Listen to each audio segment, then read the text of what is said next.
But luckily, marksmen were able to incapacitate the former Take That star before he was able to launch the missile.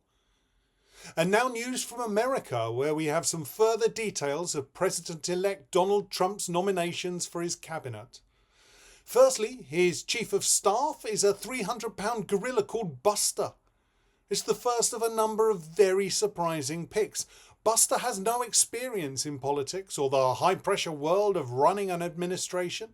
He was, as far as we know, picked because when President-elect Trump went to the zoo, Buster made him laugh by blowing a raspberry.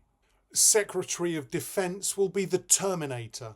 Another controversial choice, as the Terminator was created by a rogue future AI and sent back in time to kill the mother of the future leader of the human resistance. Some say that the interests of the Terminator may not necessarily align with those of the American people, but others believe his time fighting for the machines in the future brings invaluable combat experience to the role. The Attorney General has been named as a hot chick with a hell of a rack. When asked what her name was, we were told that, with a rack like that, who cares? Health Secretary is a super-evolved measles virus. Whilst there was considerable pressure on Trump to appoint a leading virologist or biologist or anyone with a background in science or medicine, Trump has picked the super-evolved measles virus because he is determined to push back against Big Pharma and the deep state medical complex.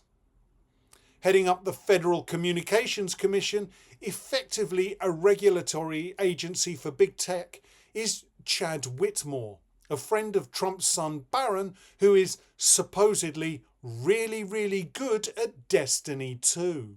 The Secretary of State is going to be some guy called Jeff. As we understand it, it hasn't been adequately explained to Trump what the Secretary of State does, so he's just going with this some guy called Jeff. Agriculture has gone to a magnificent oak tree, and the Education Secretary is going to be Lydia Grant from Fame.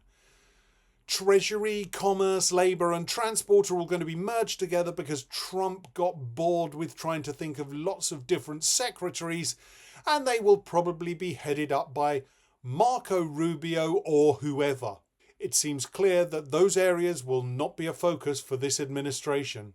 Finally, there was the surprise announcement of a new department. That's the department for polishing up the president's butthole, and that's going to be headed up by Elon Musk.